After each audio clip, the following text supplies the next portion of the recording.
দীর্ঘ এক দশকের পরে আবার দিল্লিতে আসতে চলেছে জোট সরকার। লোকসভা নির্বাচনের ফল প্রকাশের পর এমন ফল সামনে এসেছে, তাতে দেখা গিয়েছে কোনো দলই নিরসংকুর সংখ্যাগরিষ্ঠতা পায়নি। 370 আসনে টার্গেট নিলেও তার অনেক আগে থমকে গিয়েছে বিজেপি।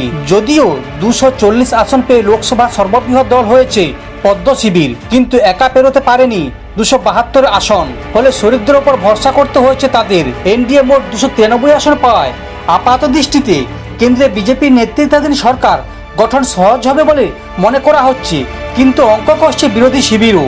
এনডিএ সরকারের কিং মেকার হতে চলেছে নীতিশ কুমার ও চন্দ্রবাবু নাইডু। এই আবহে ইন্ডিয়া জোটের তরফেও নীতিশ ও চন্দ্রবাবুর সঙ্গে যোগাযোগ রাখা হচ্ছে বলে সূত্রে খবর। কে কার শিবিরে থাকবেন, কোন শিবিরে যাবেন, এই আলোচনায় যখন সরগরম দেশ, তখন সামনে এলো একটি ভিডিও যেখানে দেখা যাচ্ছে একই বিমানে দিল্লি যাচ্ছেন বিহারের মুখ্যমন্ত্রী নীতিশ কুমার ও প্রাক্তন উপমুখ্যমন্ত্রী তেজস্বী যাদব। পাটনা থেকে দিল্লি যাচ্ছেন দুজনেই, একেবারে সামনে পিছনে আসনে বসে রয়েছেন তারা। এখন বিহারের রাজনীতিতে এই দুই মহারথী দুই শিবিরে রয়েছে। সরকার গঠন নিয়ে নানা আলোচনা হচ্ছে। এই আবহে একই বিমানে নীতিশ তেজস্বী বিমান যাত্রা নানা জল্পনা তৈরি করেছে। এদিকে সূত্রে খবর, নীতিশ কুমারের সঙ্গে কথা বলার ভার অখিলেশের ওপর দেওয়া হয়েছে।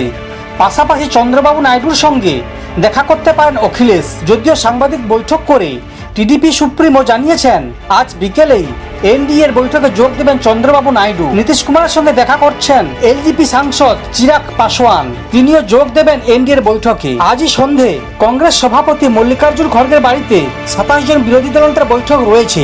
তৃণমূলের তরফে বৈঠকে যোগ দেবেন অভিষেক বন্দ্যোপাধ্যায়। সকাল সকাল দিল্লি উড়ে গিয়েছেন তামিলনাড়ুর মুখ্যমন্ত্রী এম.কে. স্ট্যালিনও।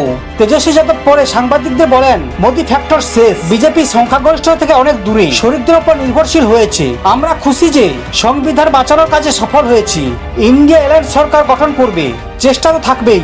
সমস্ত খবর দেখতে এই চ্যানেলের সঙ্গে থাকুন। ধন্যবাদ।